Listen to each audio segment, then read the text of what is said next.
Something powerful is stirring in Burkina Faso, a nation that refuses to bow to chaos or fear. Under the determined leadership of Captain Ibrahim Traoré, the country has entered a new phase of vigilance, unity, and self-reliance. In a bold demonstration of that spirit, Burkinabè customs officers recently uncovered one of the largest and most dangerous smuggling operations in recent history. What they found was shocking. Explosives, toxic chemicals, counterfeit pharmaceuticals, and even contaminated food, all being funneled across borders by criminal networks seeking to profit at the expense of the people's safety. What began as a routine customs inspection quickly turned into a full-scale security operation.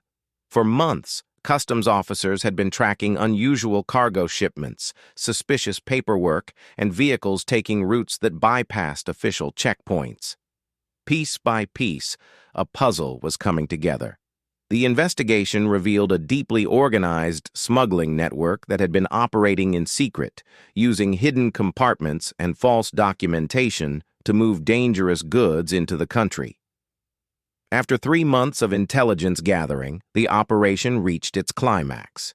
What the officers discovered confirmed their worst fears. Explosives of various kinds, some designed for mining, others clearly adapted for more sinister use. In a region still battling terrorist activity, such materials are not just contraband, they are tools of destruction. The Customs Administration made it clear that by seizing these explosives, they were not only enforcing the law, they were saving lives. A senior customs officer explained that these materials, if they had reached the wrong hands, could have been used to produce improvised explosive devices, the same kind that have taken countless innocent lives across the Sahel. "Every explosive we intercept," he said, "is one less weapon that can harm our soldiers and our civilians." It is one more victory for Burkina Faso. His words echoed the spirit of Captain Traoré's leadership, a leadership grounded in national protection, discipline, and service to the people. But the story didn't end there.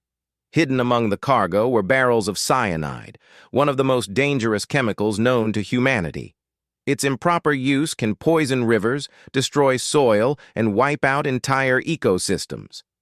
The illegal importation of such substances could have caused untold harm to communities who depend on clean water and agriculture for survival. Thanks to the operation's success, that catastrophe was averted. In addition to explosives and cyanide, customs officials also seized counterfeit pharmaceuticals and cigarettes, products that silently destroy lives in Africa's markets. Counterfeit drugs, often containing toxic or useless ingredients, are a growing threat across the continent. For Burkina Faso, stopping their importation is part of a broader mission to defend public health. "We cannot allow our markets to be flooded with products that kill instead of heal," one official declared. Then came another troubling discovery. Several containers of deep frozen chickens and perishable goods smuggled through unsafe and unregulated routes. These food products, meant for sale in local markets, had been transported under unhygienic conditions, making them unsafe for consumption.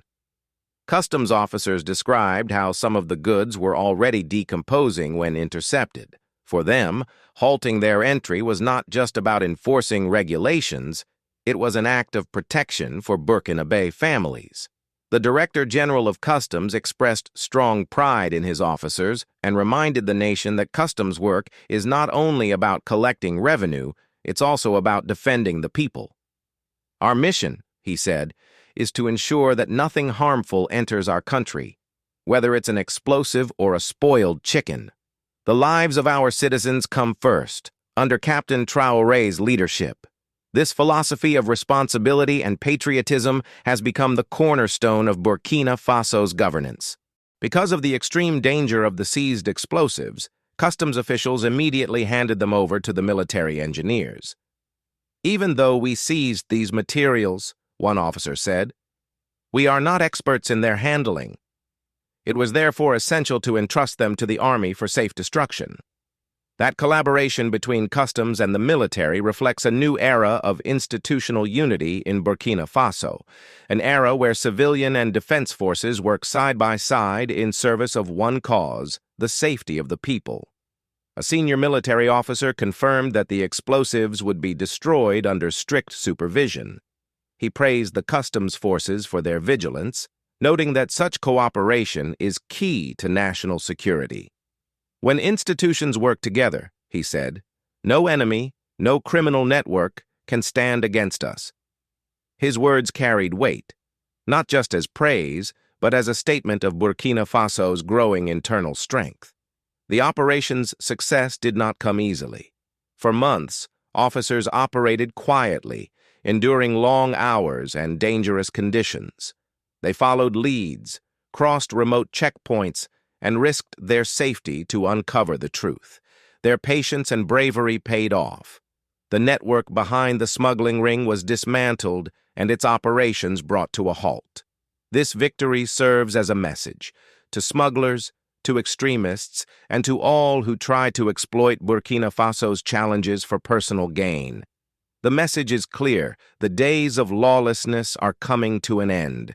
The country is awake, alert, and determined to protect its sovereignty.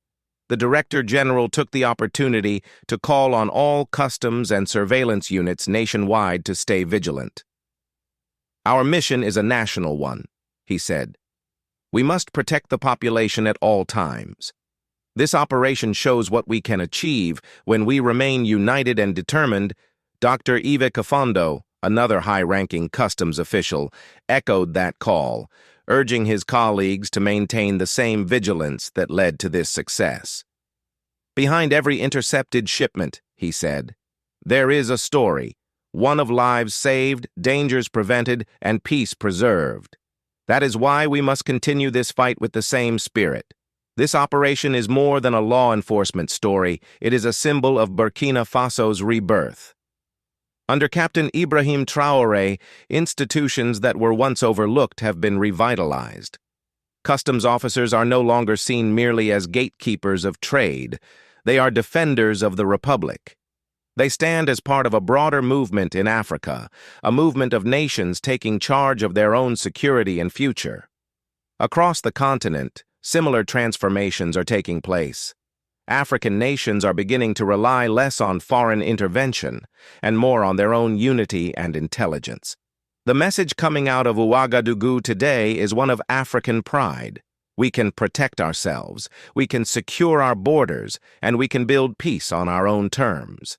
At dawn, when the Burkinabè military engineers prepared to destroy the seized explosives, the moment carried a powerful symbolism. The dark smoke rising into the sky was not just the end of illegal goods.